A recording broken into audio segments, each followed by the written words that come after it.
Shalom, selamat pagi jemaat Tuhan dimanapun saudara berada. Saya percaya bahwa kasih setia Tuhan terus ada dalam hidup kita. Sehingga pada pagi hari ini kita berikan kekuatan yang baru untuk kita menikmati hari ini bersama dengan Tuhan. Mari saya ajak kita semua untuk lebih lagi masuk dalam hadirat Tuhan. Kita akan awali hari kita bersama dengan Tuhan. Biarlah Tuhan kami memberikan hidup kami, memberikan penyembahan kami sebagai rasa syukur kami karena Engkau Allah yang baik. Ini kami Tuhan, kami rindu Tuhan memberikan hidup kami hari ini. Dan untuk seterusnya Tuhan kami akan memberikan penyembahan kami kepada Allah kami yang hidup. Terima kasih Tuhan. Mari jemaat Tuhan, kita memberikan hati kita untuk Tuhan pagi hari ini. Ini setiap kami Tuhan. Ini setiap hati kami hati yang rindu dan lapar akan Engkau.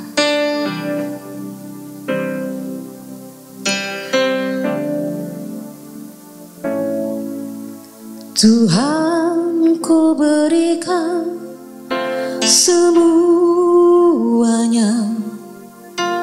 tubuh jiwa rohku, relakan semuanya. Ku ingin menyenangkanmu selalu, kan selalu ku jawab panggilanmu. Tuhan, ku berikan semuanya,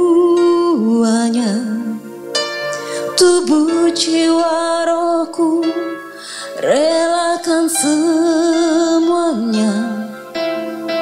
Ku ingin menyenangkanmu selalu, kan selalu ku jawab panggilanmu.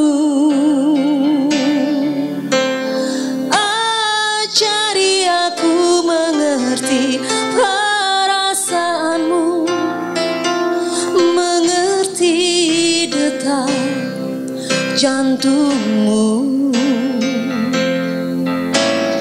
Biarkan aku punya keintiman hanya denganmu, sampai kau dapati hatiku.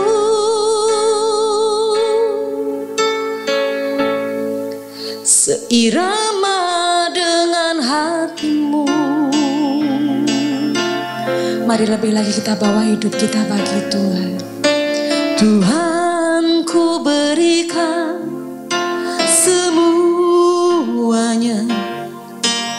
tubuh jiwa rohku, relakan semuanya. Ku ingin menyenangkanmu selalu, kan selalu ku jawab panggilanmu. Ajarku mengerti perasaanmu, mengerti detak jantungmu.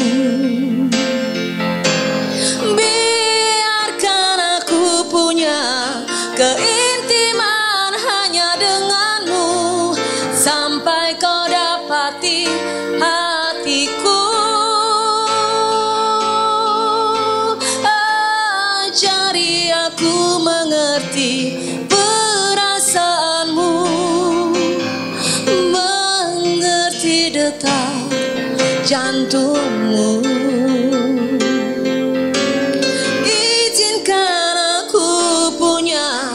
Keintiman hanya denganmu, sampai kau dapati hatiku.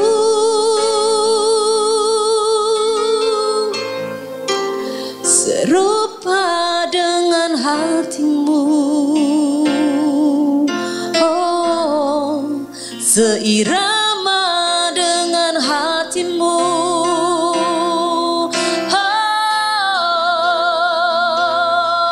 Tuhan, kami bawa hati kami bawa rindu kami kepadamu. Allah yang hidup, Allah yang kudus,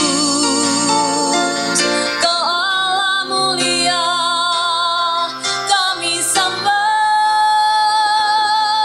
kami muliakan Engkau. Hanya Kau Tuhan, hanya Kau Allah, hanya Kau sahabat kami. Kami rindu Tuhan, bawa syukur kami kepadamu, Yesus. Haleluya. Oh,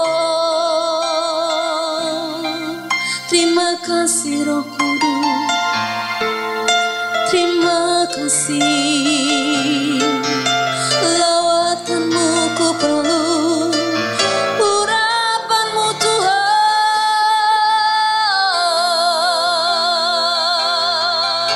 Mengalirlah, mengalirlah, mengalirlah.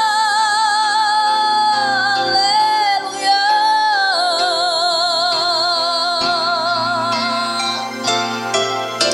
Terima kasih Tuhan, terima kasih. Terima kasih Tuhan, buat hadirat-Mu, buat lawatanmu, buat urapanmu pagi hari ini. Kami bersyukur Tuhan, untuk kasih setia Tuhan yang selalu menguatkan hidup kami. Kami siapkan Tuhan pagi hari ini, tubuh, jiwa, dan roh kami untuk taburan firman-Mu.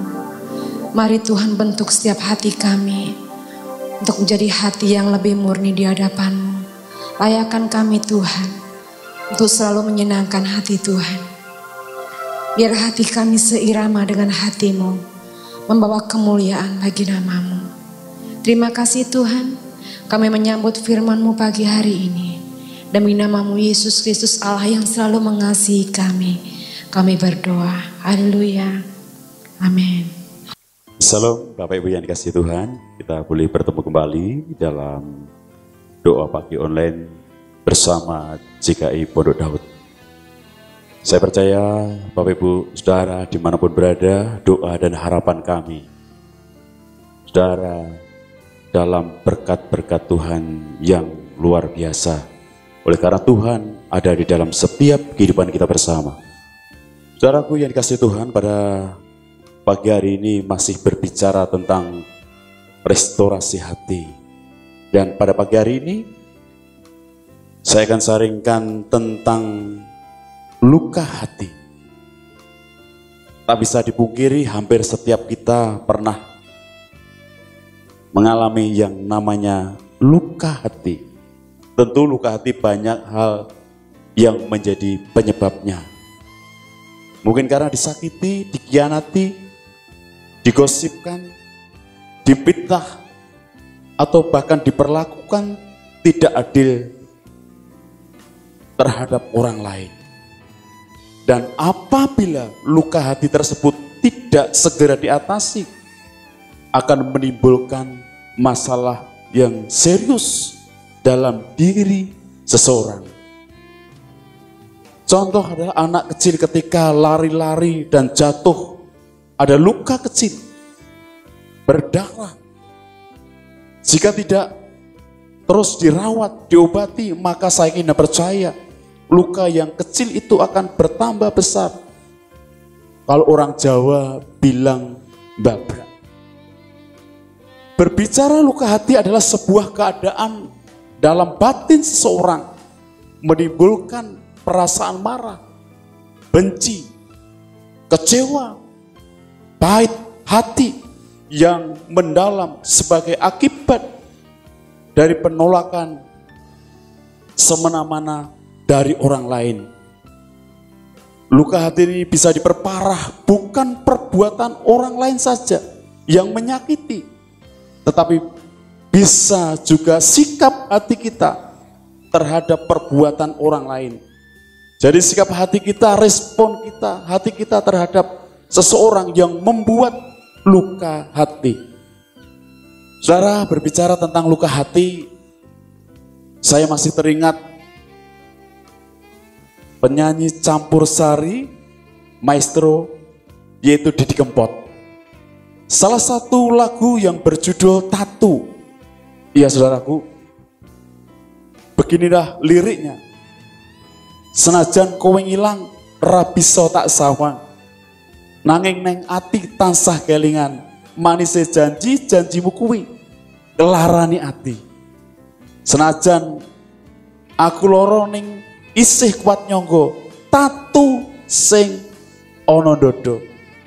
Perih rasane sing eling kowe angel tambane. Saudaraku, tentu kita bersama masih mengenang sosok daripada Didi Kempot yang luar biasa dan sampai sekarang lagu-lagunya cukup terkenal. Bukan hanya di Indonesia saja, tetapi di luar negeri. Dan lagu ini berjudul Tatu ini juga berbicara tentang luka, loro hati, sakit hati yang ada di dada, yang di hati perih ketika kehilangan. Saudaraku yang dikasih Tuhan, berbicara tentang luka hati jika tidak bisa diobati maka akan membawa dampak, memperparah, memperburuk. Nah, pada pagi hari ini kita akan belajar dari tokoh Alkitab yang bernama Yusuf.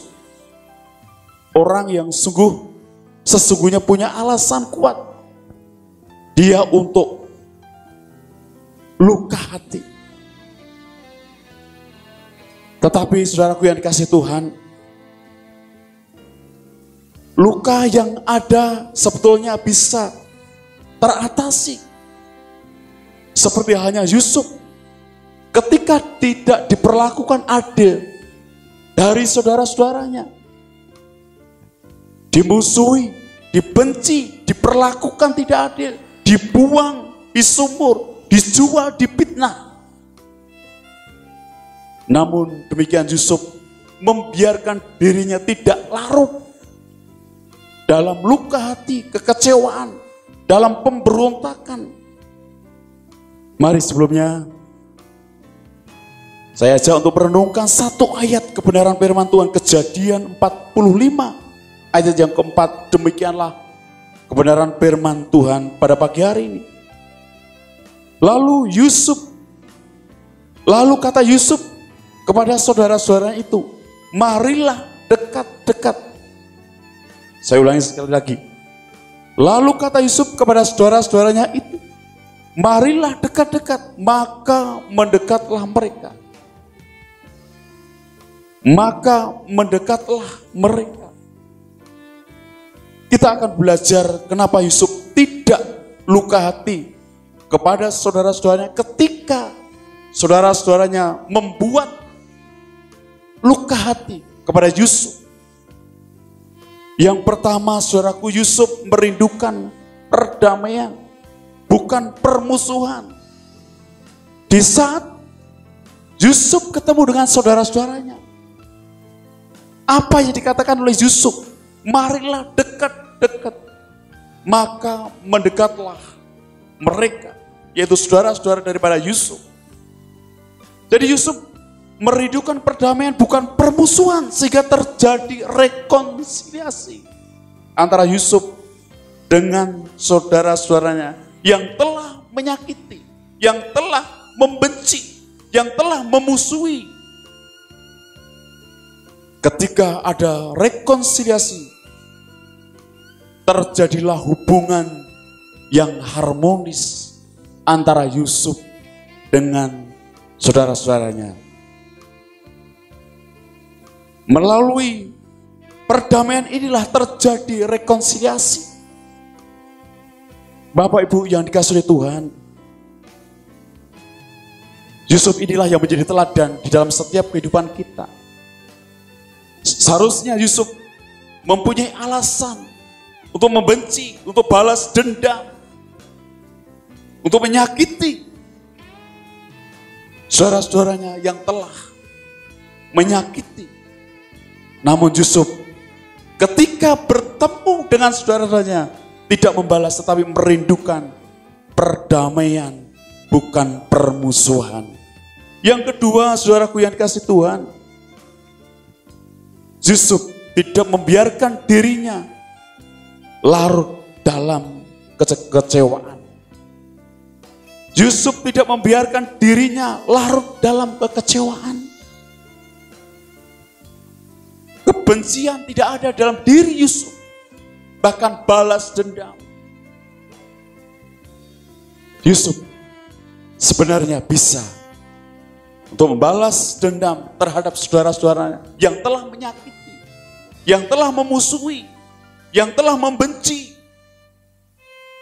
Tetapi satu hal, perkara yang dilakukan oleh Yusuf, dia tidak membiarkan dirinya larut dalam kekecewaan. Dia tidak membiarkan dirinya balas dendam terhadap saudara-saudara yang telah melukai hati. Hal yang ketiga, saudaraku yang dikasih Tuhan, bagaimana kita belajar dari Yusuf yang sebenarnya mempunyai alasan untuk luka hati, balas dendam, tetapi Yusuf melepaskan pengampunan terhadap saudara-saudara yang telah menyakiti. Bahkan Rasul Paulus dalam Filipi 3 ayat 13 mengatakan, aku melupakan apa yang di belakangku dan mengarahkan diri kepada apa yang di hadapanku.